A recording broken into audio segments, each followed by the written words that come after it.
welcome to Hype vs. Real. For people who are kind of new to the show, Hype vs. Real has a long history with Casual Connect.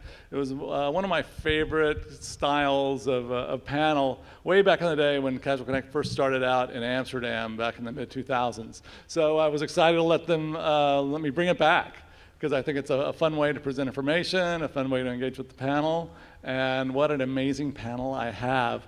I'll let them go from their left to my right, introducing themselves. First we'll have Rich Roberts. Hi, Rich Roberts. Been at this conference since the beginning. I think it was Casuality, wasn't it? Casuality. That was the first one. So, and things have changed. I've gone from the small file game development, which became the casual games, through the real money gambling, and back to social games. So I've been working with Hasbro Interactive, with Atari, had a startup with Play First. Then I went to Slingo, sold that to Real Networks, where we both had some time together. And then then I went into the real money world with Sport Tech, running iGaming in New Jersey with resorts in Mohegan, doing a daily fantasy B2B, and also doing a horse racing ADW. Hi, Melissa Blau. I've been in the online gambling sector for 17 years and working with Social Casino for, I guess, since the beginning of Social Casino. And I guess working currently with land-based casinos, helping them to get into the social casino sector. That's my relation to social. Investment in a daily fantasy company, working with several crypto companies as well in games as well as gambling. Yeah, that's it. Hi, my name is Phil Runyan. I cut my teeth in gaming with an 8-bit NES and then took a massive hiatus until 2010. No joke, that is the only gaming system I've ever owned besides this. Took a hiatus until 2010 when I helped two of my buddies launch this crazy thing called Double Down Casino. Ran it through 1 million DAU and then kicked it out the door to IGT. And I've just been kind of bouncing around in consulting since 2012, post-sale, and I'm currently working with another company that Cooper has started called Truly Social Games. Our first launch is Planet Gold Rush. It is not casino, which I'll be honest with you has been fun and new and exciting and something completely different. But I still keep my toe in the water with my agency, Hold Agency, which focuses specifically on a handful of casino clients. Hi, I'm Jamison Selby. I head up the games team at a company called B-Spot in Los Angeles. We're a real money gaming operator. I came into games, the top of the 2000s, came in from game shows like Weakest Link and Duel, and moved into location-based entertainment, doing things with the casinos, into iGaming and real money gambling for many years now. I've done over, I think now, 70 mobile titles, about 40 real money gambling titles, 15 real money gambling apps in the US iTunes App Store, and such and sundry other things. That you can talk about. That I can talk about. All right, well, if you're in this room just before lunch, there was a presentation on social casino games in HTML5. So my first question actually to the panel is, will HTML5 gambling in a mobile browser grow to over 10% of total worldwide revenue by 2019? I need a clarification. Huh? Okay, go ahead. 2019? Revenue of what? Games or gambling? Gambling, iGaming. Okay, so not social, gambling. iGaming in a mobile browser. I got my answer. Bypassing the stores, running in a mobile browser. Hype or real? Hold them up, come on, hold them up. All right, Jamison, we'll stop with you. Oh, 4 reals. Okay, there we go. Yeah. I'm not. All right, well, that's pretty encouraging. 4 reals. Jamison, tell us why it's real. I mean, it's just basic math. It just mimics the actual usage of people's time on device, how people surf the internet. If you just look at the sheer basic trends, there's really no reason to believe that that's not just the natural progression from where we are today. I think it'd be kind of a stretch to picture that it's not. You don't all have to talk, but if you have something to contribute, please do. I thought it was actually, I was kind of surprised that that was even a question. How are we not already currently there? With all the, I was going to say, with all the content providers that I've spoken to over the years, everything is being done in HTML5. Adobe is kicking Flash out. 2020, it's done. It's dead in the water. So if you're still developing Flash, it was dead in the water 5 years ago. well, Firefox and Chrome, they stopped, automatically turning it on, sure, but I mean, it's now officially, it has its due date. So you guys don't think the Googles and the Apples will try to do anything to block, not getting their 30% from mobile gameplay? First of all, in gambling, Yes, they don't get 30%, right? It's a carve out. They don't want to be associated with it. So in fact, it's illegal. Exactly. You can't even get your gambling app in the Google Play Store, so it's not even allowed. Okay. And more sports betting, especially sports betting, is done through mobile web. So there's much more focus on mobile web all over. I can see even for the apps that are on the App Store and approved by iTunes, I can tell you we use hordes of HTML5 games inside those native apps. So the games that are being developed by third-party developers and things like that are primarily HTML5. All right. Looks like it's real. Blockchain-enabled slot machines will be on the casino floor in the U.S. within 2 years. 2? I had 5 originally. I threw that in on them. 2? So let's try 2. 5's too easy. 5's too easy. So, okay, within 2 years, blockchain-enabled slot machines will be on major casino floors. Okay, Jamison, why is it hype? I just think it's hype. It's too soon. Yeah. The regulations, it just moves too slowly for that to happen. There's an entire ecosystem that has to build up before that can happen. You're going to see a progression of it, but I think it's going to take, it just takes longer than 2 years to go through the regulatory process that this is going to take for a major player to do it. And I think the regulators are going to look for it being done elsewhere. Did you say major player or? Wait a second, or anybody. Question back to me really quick. Yeah, well, a blockchain. It takes 2 years. This is a sad state of the gambling industry.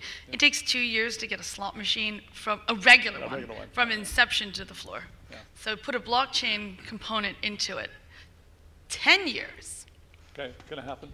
So is there a consumer benefit? I mean, we got the ATMs coming out, right? Yeah. We have the blockchain ATMs coming out this year. So it's just an assumption that it will make its way to the casino floor, probably an Indian casino or someone like that. But it wouldn't be surprised if someone said, as a marketing gimmick, we've got a blockchain slot machine sitting on our floor, and people come in and see it. Will it be, distributed? Probably not. But so at first you think it's a novelty. Yeah. Okay. Can I just add something to that really quick? Sure, absolutely. I'm going to talk in a mood today. I think, unfortunately, it is going to be an RNG machine, but I think we're going to have to totally dress it up as not a slot machine. It is going to be gimmicky, but it's not going to be pitched towards your standard casino goer, which is over the age of 48 to play, diamond something or another, right? It's just, it's not feasible. I think it's more likely going to be a game of skill over an RNG, which is why I was like, yeah, I think it's real, it's going to happen. In fact, was it Smart Play Tech, I think is the company. They have a closed beta right now in a land-based casino, not a major one. Glad you heard that too. But I think it's totally, I think it's well within, the means of that happening.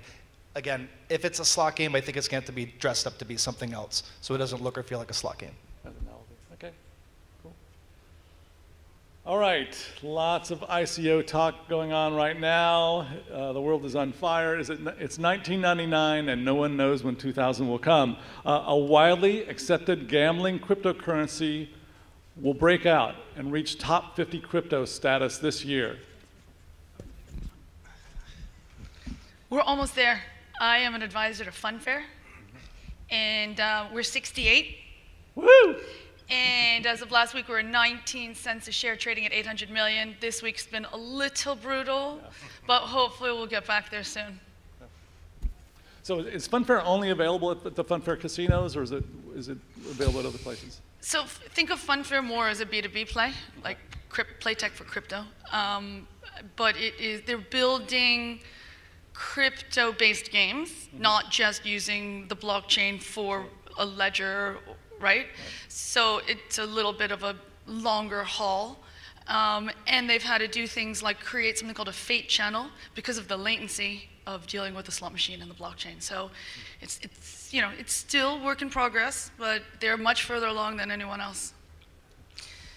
But what's interesting is that they raised $26 million in June in the ICO, all publicly listed information.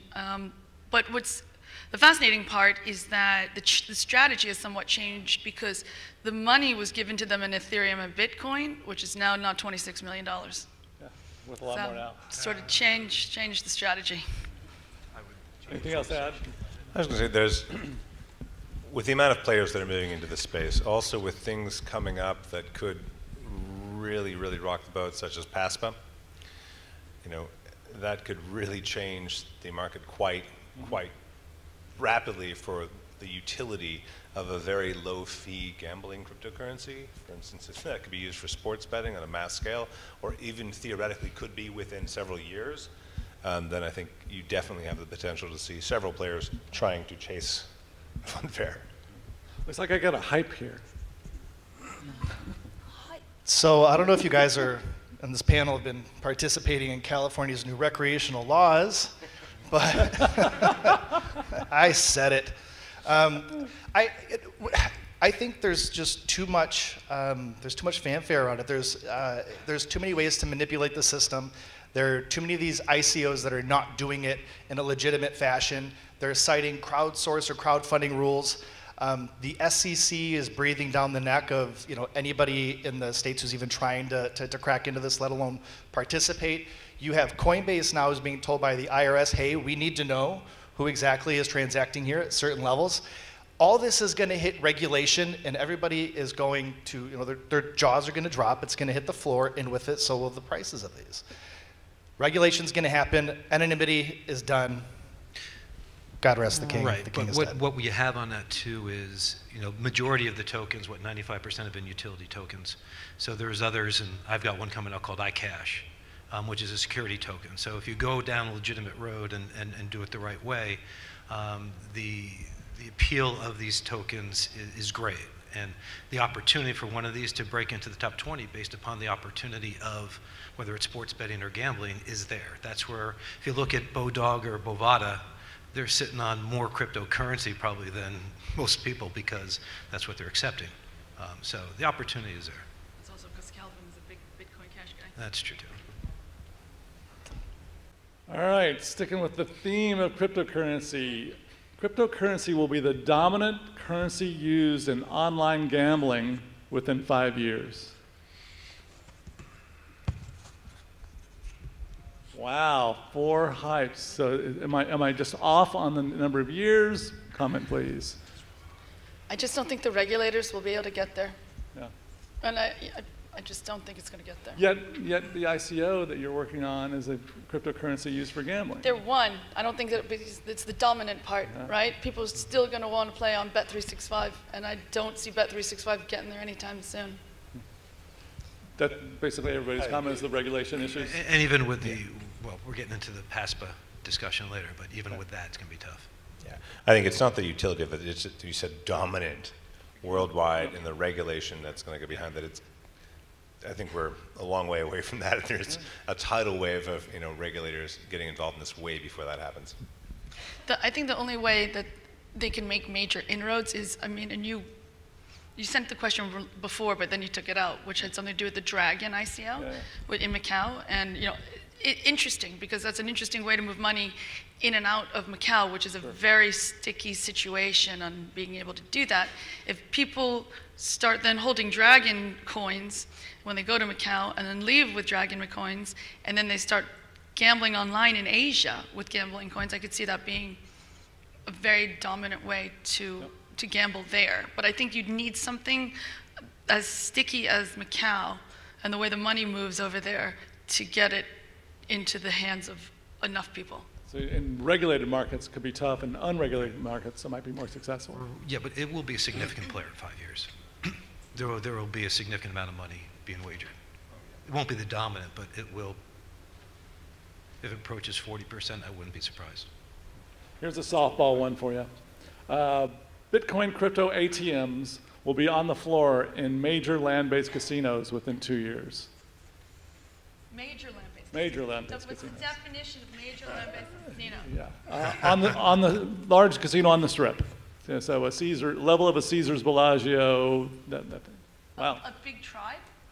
No. Well, a big tribe. Yeah, sure. Yeah. Could Okay. Pachanga, somebody like that level. Yeah. So, man, too much of a softball. Too much of a softball. Is this already in the works? It's already You guys happening. Heard about this, right? I mean, it's literally happening smaller. It already exists in some smaller places, and it's already in the works for some bigger places. Well, I know there's ATMs. I just hadn't heard one about a casino floor yet. And also define like the floor. Technically, it might be 5 feet off of the gaming floor, if that's what you mean. Yeah, technically, if the gaming floor starts there, it might need to be 1 foot off it. But they're on the floors of the And they're casinos. exchanging Bitcoin for USD. Yeah. And the reason why I was trying to ask you about the major is because when you deal with casinos in one state, it's very doable. But when you're dealing with casinos in multiple states, they freak out about some regulator in another state, even though it has nothing to do with that state, shutting them down. So the risk becomes exponential.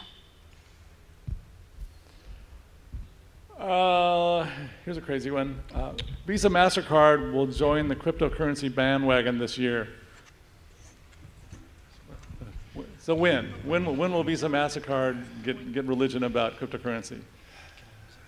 I mean, somebody else has to lead the I way. have no idea. Yeah. Especially after what happened, earlier this year, they've kind of put the kibosh. A lot of people, people were promoting, Bitcoin Visa cards with absolutely no relationship with Visa.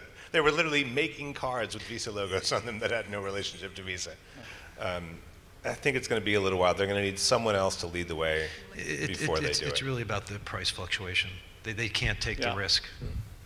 They're not a risk-taking business. No, they just won't do it. But when they do, imagine having an Amex coin. I mean, that is truly a place that you're going to have the coin in everyone's hand. They want it. MasterCard has been investing for years now in blockchain technology. It's in use. So, of course, the next iteration is going to be to have some variation of their own currency to go along with it. So they're almost there. Another softball for you, and I know what some of your answers are going to be. Skill-based slot machines will outnumber simple RNG machines on the floor in 5 years.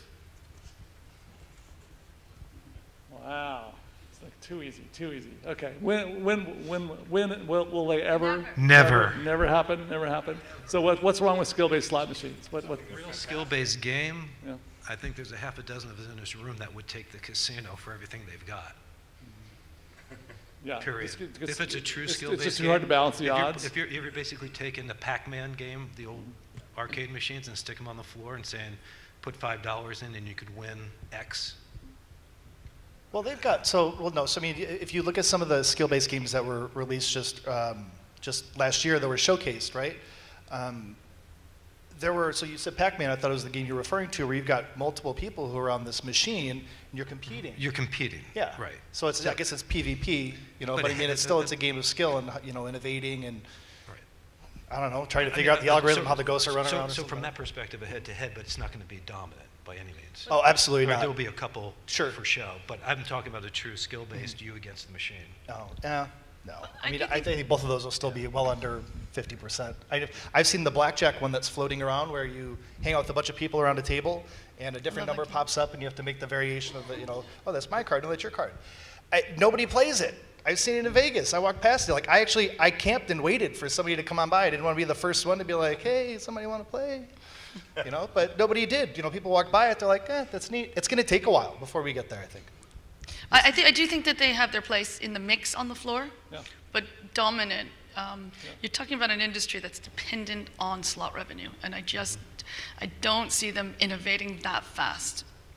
There's also the issue of just simple time on device and the velocity of play on the RNG machines. And the skill-based machines right now that are being done tend to have a much longer play session, so they can't compete for profit, revenue per square foot per minute.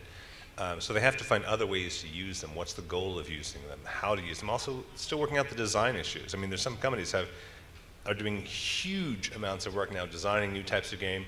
They're games that are hybrids of skill and RNG, and those are the things I think you're going to see. You're not going to see people put a true 100% skill game on the floor that a skilled player can beat, because yes, there are people here who will simply fly there and own the casino in a day. But variations are random and skill merging together so that, I mean, the running joke for years in Vegas was what skill is going to do is take a 96% payout machine, drop the payout to 76%, and if you're really good, you can get it back up to 96%. So I think we'll see more things along that line in the future. Why is time on machine longer? On skill-based machine? Because think of the speed of a slot machine pull. Now think of a skill gaming activity where you have to take an action and see it happen. Like, this goes back to the arcade days where they literally had to map what's the appropriate length of time to take your quarter. Too short, you're not going to play it. Too long, we're not going to make any money. And right now, from the casino's perspective, is the skill games take too long to take your money. It's a coin in, right? So whatever the casino is, it's 200, could be 400, could be 600. That has to come in every hour. And if it doesn't do that, or per day, whatever they want to do it. And usually it's per day, not per hour. But with that said, skill games just don't have the velocity to do that.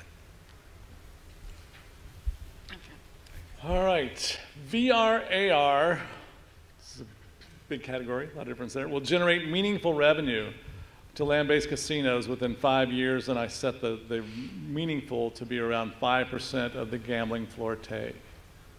5%. Yeah. Well, it's your... I give you 10 years and I still think it's hype. Really? So VR, AR gambling is just hype. Take it away. May I? Yes. Okay. So another co-founder I mentioned earlier, Double Down, Greg Yanell, he has a VR company out of Seattle. And I don't know how many of you guys have, or guys and girls, I guess there's a wide variety of people here, have ever put on a VR headset before and have used it? Now imagine that after 4 rum and cokes while sitting at a machine. I mean, it's brutal. Then you layer that in with, you know, oh, the person before you smoked half a pack of Camels because you can. And that's not generational, you know? No. It knows no bounds. So boundaries. So yeah, I think between the cost of the equipment, the liability of somebody taking that off and taking a header and injuring themselves, and if you put them in a padded room, maybe, perhaps. But I mean, you know, getting back to kind of the dollar per square foot, right? I don't think it's doable. I think the equipment's going to get jacked really fast. It's going to be difficult to keep sanitary. And like I said, even without drinking, I fall over when I take the damn thing off. So I'm going to say hype. Yeah. I think I think you're going to see them there. I think they're going to make meaningful revenue and be an interesting driver of traffic. I just don't think it's going to be on the gaming floor. I mean, we're at Disneyland. They're doing all kinds of things here with VR setups and VR bays where people can come in. They figured out, hey, we can make a roller coaster in a 20 by 20 room. And when we want to change it, we just change the software instead of having to get a permit and rebuilding a 40-story structure. I think that's the direction you're going to see initially. It's going to be a little while, I think, before you see high-tech VR-style gambling on the casino floor. All right, switching gears to last year's hot topic, esports. The expansion of esports live events in Vegas will be bigger than Cirque du Soleil. More money will be made by holding esports live events than Cirque du Soleil circus events. Okay. Yeah, I'll say that's real. Even though you can do Cirque du Soleil every single day of the year, you think that the intermittent ones will, esports events will still outdo it. Yeah, they will be bigger. Yeah. I think that's a misnomer. Yeah. Part of the thing is you just said intermittent. The fact that they're intermittent. Yeah, I think that's today they're intermittent. Today they're intermittent. Yeah. That's one of the whole Yeah. things about this is they don't have to be intermittent. Sure. It can be constant. And when you're seeing movements like the NBA launching a mirror esports league, where ultimately every NBA team is going to have an NBA esports team with professional players and leagues and advertising, they're going to pump billions of dollars into this. I think with no time limit on it, I think it's an inexorable expansion that you're going to see this be bigger and bigger and bigger and bigger. So how long? I'd say within 10 years you're going to see like really, I mean you're already seeing it explode into the, now onto the Strip and things like that. It's going to take a while. You're not going to sell at Madison Square Garden every single night, But you are going to see more and more of these. They're going to move the worlds, into the U.S. You're going to see more and more of it over the next 5 to 10 years. I mean, you just mentioned the Overwatch League just launched, and it launched really well. And well, you've got another 10 esports out there that can probably follow the same suit. And so you've got the Kraft family and others in the Overwatch League, and they're going to promote the hell out of it. So I see it probably sooner than 10 years, probably in the next 5 years. It's just going to be exploding. I think the numbers I saw were like 23 billion will be wagered on esports within 5 years. Is anybody proposing to build a property that is completely focused on that? There's a number of those going on, not just here in the U.S., but in Korea, and I've talked to a couple people who have got prime land out in South Korea, right? And but it's big. It could be big. There's a lot of big thinking people behind it. Land-based esports betting will take more rake than NFL in 5 years. 5. Okay, all right. So you said 10. Land-based. So let's expand on that. So we think it'll happen at some point. So let's say at some point, and then how long? I'm just saying that I think that assumes a lot. To assume that our style of land-based in-venue betting on sports is going to not evolve and change over the next several years, I'm not sure that it won't. But it's certainly not going to outstrip the NFL in land-based situation in 5 years in the U.S. It's not going to happen. 10? And if you're including online, then I think you're in a totally different world. Seeing as PASPA's going by the way later on this year, absolutely not. It's not going to touch it with a 10-foot pole. What do you think the market size is even for illegal gambling in NFL? 50 billion, 90 billion? Oh, yeah. Easily? And the revenues that are produced by esports, a billion? Again, I'm just looking at revenues, but I mean, a billion? I mean, Barely a billion.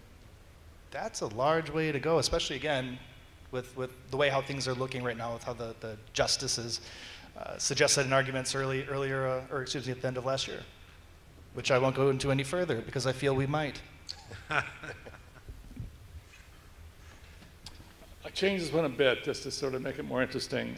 So online esports betting, so betting on esports online, will be bigger than Premier League online gambling in 5 years.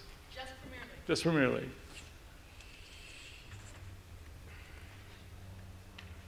I have no idea how big Premier League is. I just felt like it was sort of, could be more apples and apples. I know it's just one operator, and it is the largest esports operator online, which is Pinnacle. He said, Marco Bloom, said that on a big esports game, he gets as much traffic as your average Premier League game already. Already. And that was 6 months ago. And if you're specifically in that, because you're talking about online, and you're talking about the Premier League betting happens in areas where online betting is legal. So they have a huge step up in the fact that, and those operators remember the rise of online gaming. They have no intention to miss the rise of esports gambling and let a bunch of newbies just ride in and take over. They're already working on it. So I think that's totally reasonable. It's already like the 5th largest sport wagered online. Okay. All right, we talked about PAPSA already, so what do you guys think? Will PAPSA vote to strike down, will the Supreme Court vote to strike down PAPSA this summer? And for those of you that don't know, PAPSA was just reviewed by the Supreme Court. It's a law that was passed, was it late 90s? 92. 2002? 92. Regarding blocking land-based casinos from offering sports betting with the exception of Nevada. Correct? Did I get that right? A few other states. 4 states. Four states. New Jersey had the option, but they couldn't pass their law on time, so they missed the deadline. Yeah. Okay, so will they strike it down? Yes. So everybody thinks the Supreme Court is pro-gambling, or at least against I think they're hearing this case because of states' rights and equal equity. What they say upon striking it down is going to be the interesting thing. I'm not sure there's going to be a clear way for everybody to say we're going to be in online gambling. I think they're going to put some hurdles in there that we just can't think of. just my opinion. No, I mean, obviously trying to guess what the Supreme Court is going to do is a recipe for failure, but following it closely and reading just everything that was said, following the logic of past court decisions, it seems like a pretty strong case to be made that they're going to overturn it. And what does that mean? What, does the Justice Department have to weigh in as well in terms of Sessions and his love of being in the mix? I don't think so. I don't think so in They this have case. no say in it?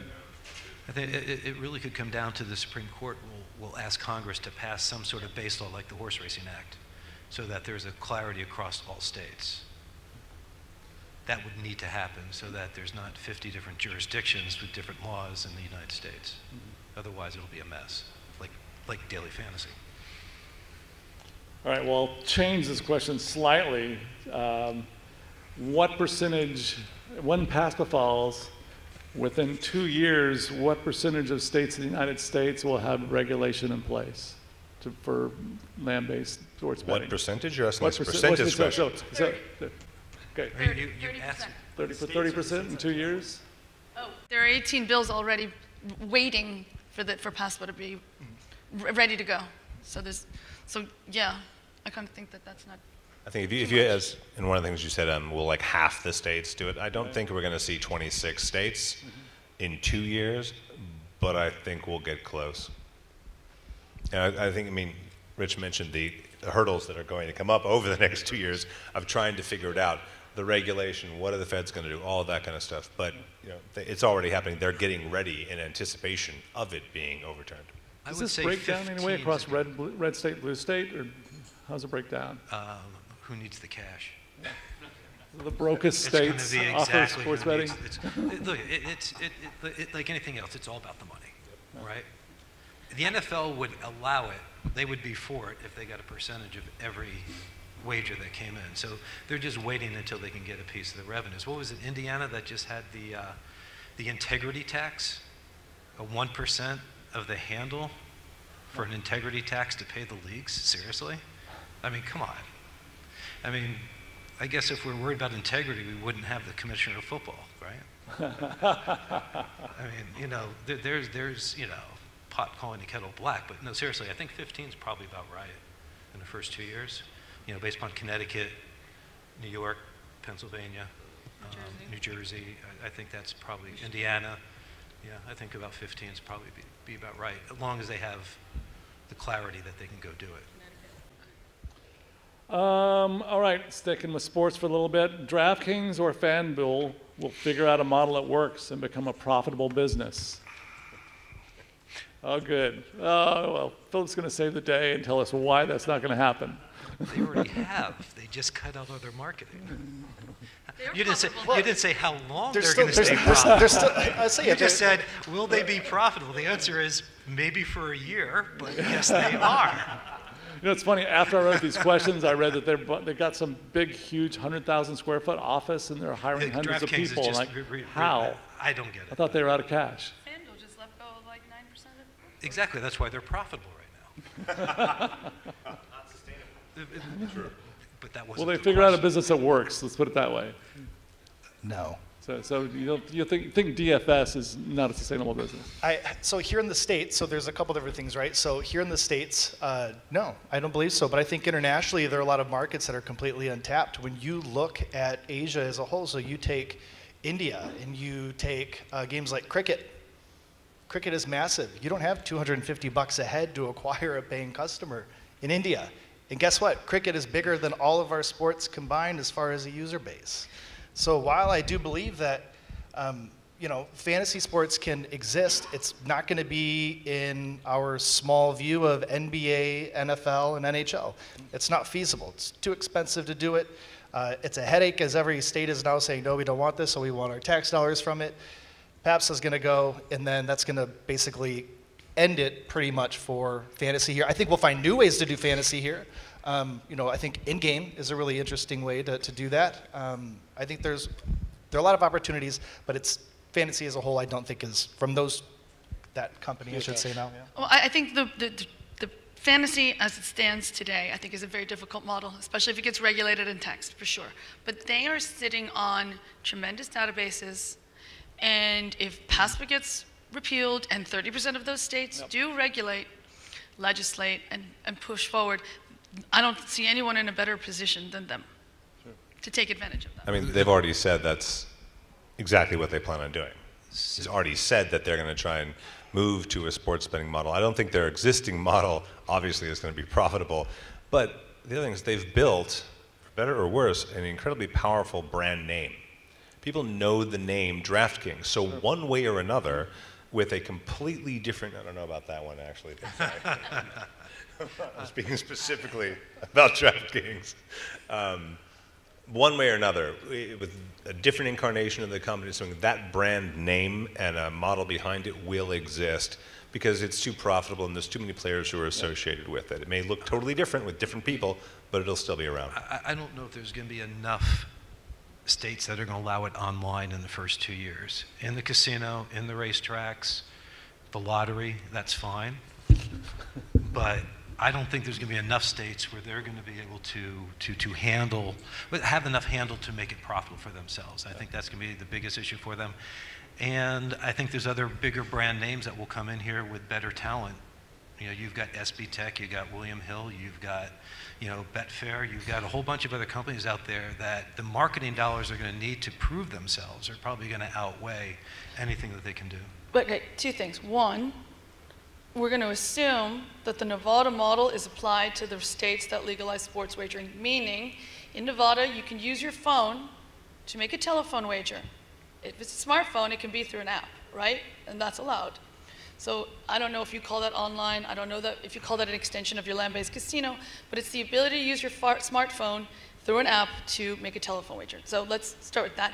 But it's interesting. So to me, I view FanDuel and DraftKings more as an affiliate model and not competing against the SB Techs and the Cambies of the world. Agreed.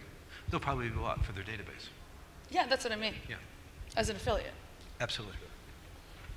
All right, we're here with a lot of social casino people in the room. A major social casino innovation will allow a new entrant to break through to the top 5 social casino rankings inside of 2 years.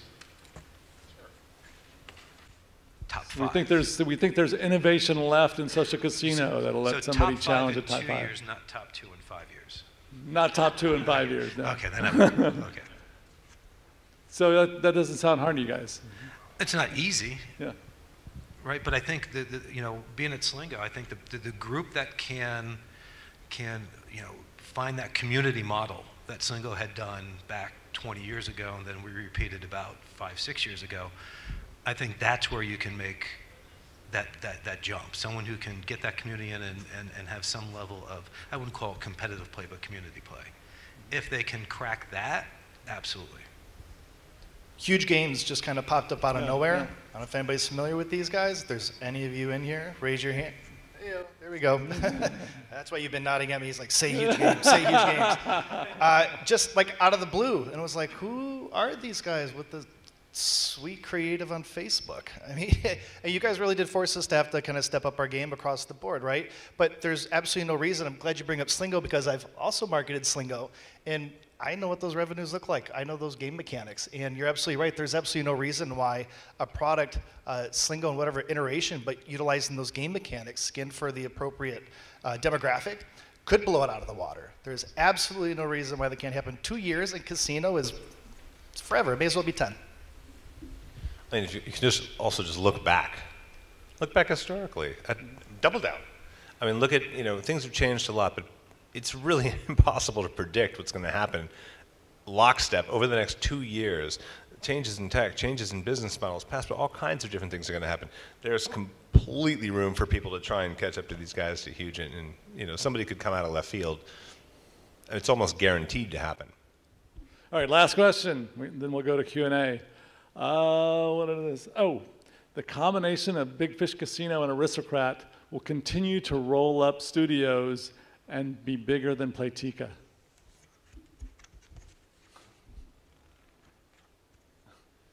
All right, Philip, you're the outlier. Again, I ask. No, just kidding. I see no reason why not. I mean, what's to keep them from doing that? The companies in which they're acquiring are still making money. adding to their net worth. Why wouldn't they? I guess would be another question I would ask. Before today, I agreed with you. Then I saw the numbers that Adam put up this morning. That's not fair. That's not fair. I've been on a plane all morning, all right? This is. And I just said, okay, they would have to buy the next 3 or 15 of the other, and then try to integrate all of those people. And I'm like, oh, that's just way too hard to do that so quickly. You know, can they be innovative and buy one here, one there, in more than 2 years? But I don't think in the next 2 years. That just seems too big of a mountain to climb. I mean, that's when you put them in a position where they literally have to buy the other everyone else in the top 5, that still wouldn't do it. You have to assume that Playtika stops doing anything, and you have to assume that, I mean, they have some serious integration challenges where they have to figure out between Aristocrat and Big Fish to figure out how they're going to, what their DNA is going to look like now. They have huge plans to roll forward, but yeah, that's a pretty big leap to ask of them to specifically do that in the near term. And I also question their absolute dedication to social casino when you have acquisitions like Plarium. I do question how, you know, are they just going for a wider games audience than just social casino? So just a couple of things really quick. One, I totally missed the 2-year part. I was like, oh, 2 years? Yeah, maybe not. Okay, so let me just start by doing this really quick. Is it 2 years? I was like, what? No, that was totally by accident. Right. 2, we're going to go to Q&A. We're going to Q&A. I'm glad you bring up the Plarium acquisition. So all right, we got a panel up here with hype and real cards in front of them. Is there anybody that has questions that would like some feedback about something they've seen, something they think is a trend that might be hype or real? Hi. You were talking about VR, but you didn't really talk about AR. So I was wondering, what do you think about it? I'm more a fan of AR, and I think if it was just AR and certain things casinos can do with your mobile device, I think that has an opportunity, but maybe not a slot machine, but some other sort of, you know, in-game casino model. I think that's kind of reasonable to think through. I'm also a huge fan of AR over VR, but to me, it's the casinos that are the setback, in that the first genre of companies to ban Google Glasses with the casinos, right? Google Glasses come out, they're banned from the casinos. And so I just kind of, it's not that, I don't think it has a place and it's not creative and moves the industry forward. It's the casino industry that is sort of scared of their own skin for fear of upsetting regulators. I do think you're going to see some really interesting innovation in the AR space in online casino in certain markets, not necessarily on the floor of the Vegas casino for exactly that reason, but there's some amazing things you can do with it. And there's ways that you can monetize AR tech, you know, across the board. So since you can make money doing it, people are spending more time investigating new ways to create content. I've seen some wild real money treasure hunts, you know, real money challenges to paint buildings different colors and all kinds of really, really cool stuff. So I think you're going to see a lot of innovation, but I think it'll be a while before you see anything like 5% of a casino revenue. What were you going to say about Plarium? So the Plarium acquisition was really interesting. I think we all probably thought the same thing, like, wow, this is kind of out of your wheelhouse. What are you doing? Having actually played around in multiple markets now, especially when you're looking at casino, which is, at least in the US, our tier 1 countries are a little bit more, not a little bit more, a lot more female dominant. But you still have male players that play, right? And then you need to take into account what Plarium's wheelhouse is. These are male players. People who spend money, so now you're talking, I'm taking this from a marketer's perspective. Now when I'm going through and I'm looking at who it is that I'm going after, I'm looking for payers, period. And you're actually able to really cross-pollinate between the two. You can take your diehard male casino players who are not going to pony up a penny, and they're going to go dump it over into Plarium. So technically you're getting like a 2-for-1. So you can take all your female players and monetize them in one, your male players monetize them in another one.